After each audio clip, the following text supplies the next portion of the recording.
Hello everyone, welcome to my very first YouTube video.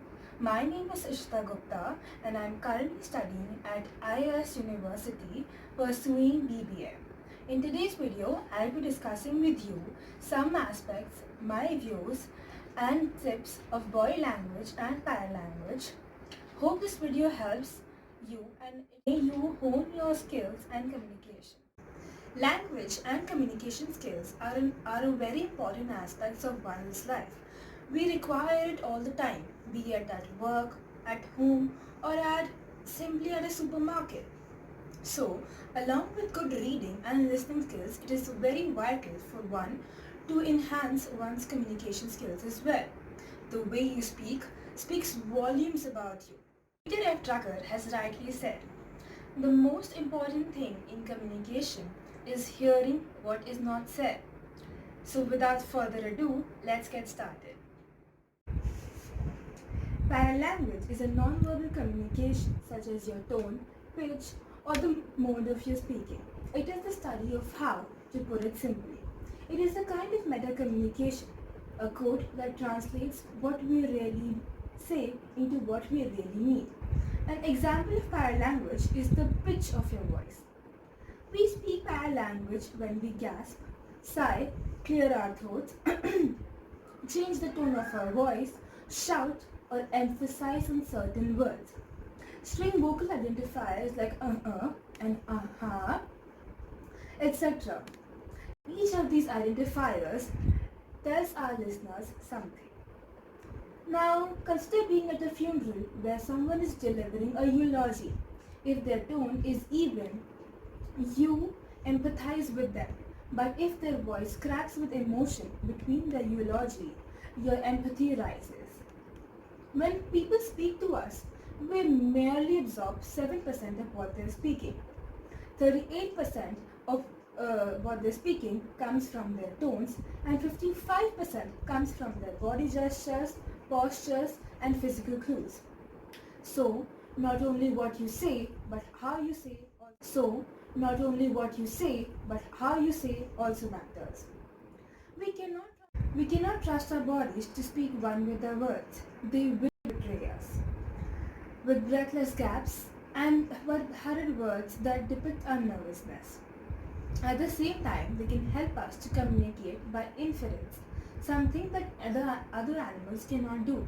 Only humans have the ability to provoke certain behaviors by inference, a form of paralanguage. Communication is complete without paralanguage as it is closely connected to language itself.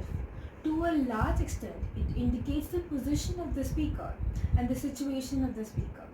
It also reflects the speaker's personality and background. It is indicative of the mental state of the speaker. A discerning listener can derive the conclusions from the pitch, tone, and speed of the message. This can often be very useful.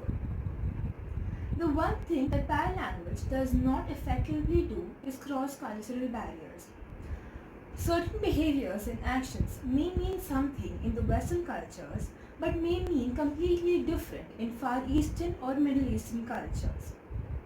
Some aspects of paralanguage are: first, voice, which is how pleasant or unpleasant your voice sounds.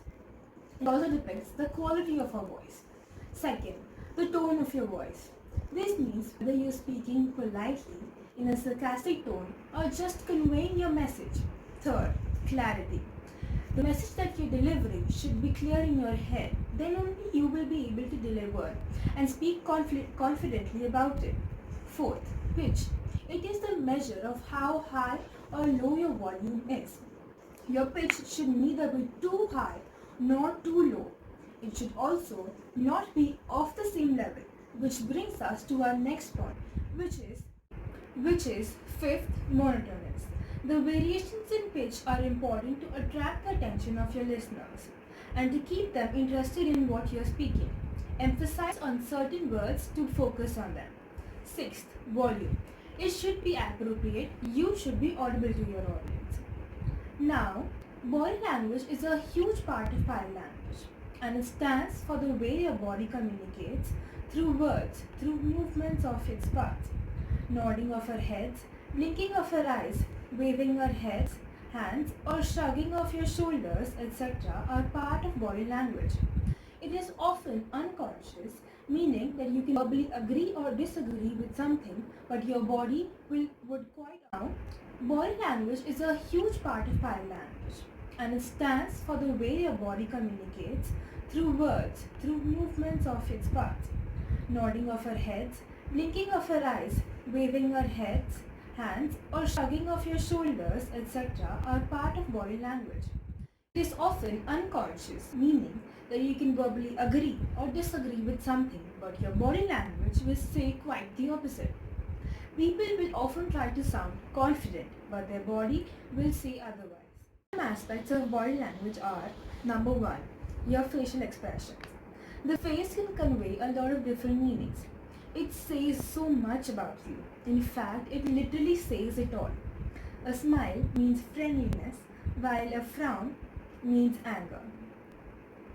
Hence, they are too important.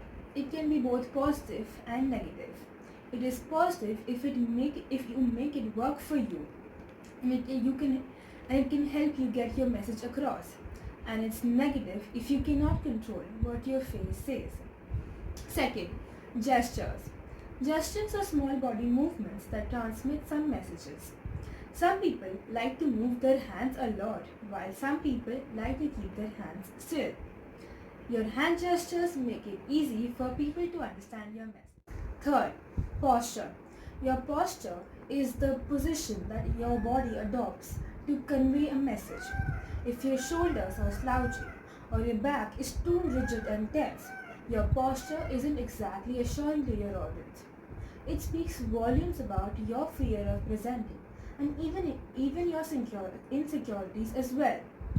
Even if you're a respected and expert person in your industry, but your posture conveys the message that you don't want to be really there, no one is going to listen to you as well.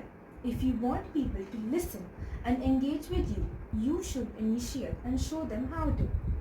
Fourth, clothes. One is often judged by one's appearances. Shabbily dressed people make out a sorry figure. It is vital for you to be professional and efficient. Fifth, eye contact. Through eye contact, the speaker gets the signal whether the channel of communication is open or not. Depending upon your feelings, you have smiling eyes, angry eyes, etc. People can tell if you're being honest or not. When you engage in eye contact, your audience is reassured. The simple act of eye contact can make you feel so much more confident and credible in front of everyone. So, using a positive body language can help you get what you want if you know how to use it. On the other hand, negative body language can exactly land you where you don't want to be. Some examples on the importance of body language and paralanguage. First, arms crossed around your chest. Your arms and legs are perhaps one of the first things that a person notices when you're delivering a speech. It is nearly seen as defensive, and it is seen as arrogant. You may appear to be stubborn or annoyed or just closed off. So just avoid doing it. Put your hands around your knee like this, or just simply hold your hands like this, or just simply keep moving your hands so as to feel that you feel more confident. Second, tapping your fingers. You appear to be impatient and possibly nervous about something, so avoid tapping your fingers or even your legs. Avoid shaking your legs. If your legs are shaking, try to take 2-3 deep breaths. Third, smile. It can mean a lot of different things to a lot of different people. There are also different types of smiles. For example, a happy smile or an ironic smile.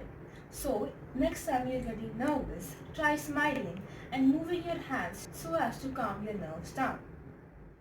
To conclude, body language and paralanguage are a great deal of how we react and how we communicate. They can reflect quite accordingly what is going on inside us. Improving them can make a huge difference in our people skills, emotional intelligence, and attractiveness. And So in the end, I would like to quote Irene Claremont. She said, emotion always has its roots in the unconscious and manifests itself in the body. So if you like my video, please give it a thumbs up, share and leave a comment down on as to what you think are the most beneficial tips when it comes to body language and paralanguage.